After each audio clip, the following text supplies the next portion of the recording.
Dulu Sayyidina Ibrahim ibn Adham ini pernah jalan ke pasar. Di pasar dia dapat orang, kedua kakinya sudah nggak ada, ya, kedua kakinya terpotong, kemudian kedua tangannya juga terpotong, nggak punya kaki, nggak punya tangan. Jadi tergeletak di atas kasur di pinggir jalan. Kemudian tubuhnya kena penyakit lepra, matanya buta.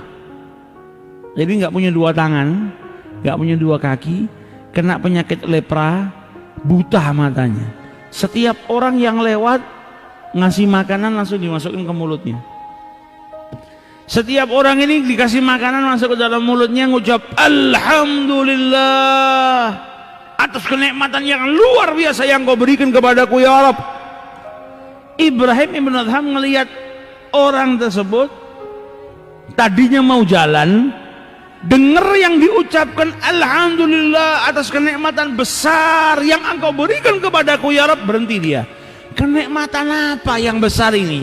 Ini orang lumpuh kakinya, nggak punya tangan, tubuhnya lepra, orang mau deket jijik, matanya buta, nggak bisa apa-apa.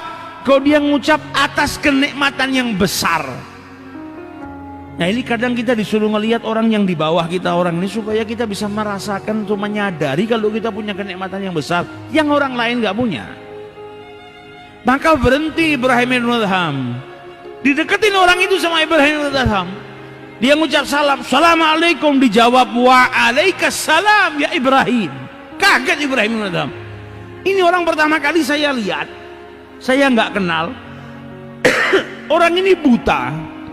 Saya ucapkan salam, jawab salam saya dengan nyebut nama saya. Ditanya sama Ibrahim ibnu Adham, min aina ta'rifuni, dari mana kau kenal diriku? Kita ini nggak pernah berjumpa, kau nggak bisa ngelihat.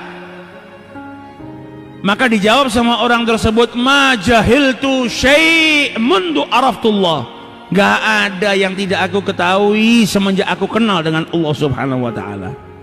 Orang kalau sudah kenal betul sama Allah, tahu betul Allah subhanahu wa ta'ala, nggak ada yang tertutup bagi dirinya. Maka kata Ibrahim bin Adham, saya mau tanya, engkau ini tadi bersyukur kepada Allah atas kenikmatan yang besar. Apa kenikmatan yang besar yang kau maksud? Kau nggak punya kaki, nggak punya tangan, lepra, matamu buta. Kau nggak punya rumah, rumahmu ini di pinggir jalan. Apa kenikmatan besar yang kau maksud, yang kau syukuri kepada Allah subhanahu wa ta'ala? Maka dijawab oleh Allah subhanahu oleh orang tersebut, karena Allah subhanahu wa ta'ala meninggalkan kepadaku dua hal yang aku syukuri. Ia tinggalkan qalban syakiran wa lisanan dzakiran. Aku ditinggalkan oleh Allah subhanahu wa ta'ala, yang tidak diambil sama Allah, yang ditinggalkan buatku apa?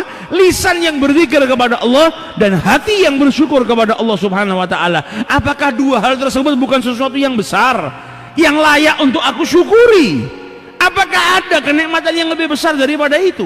Orang yang punya rumah, nggak punya hati yang bersyukur kepada Allah, nggak punya lisan yang berzikir kepada Allah, apakah rumahnya lebih nikmat daripada itu?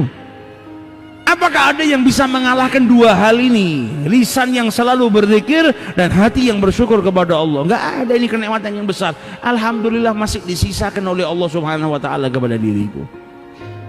Nah, orang kadang disuruh belajar.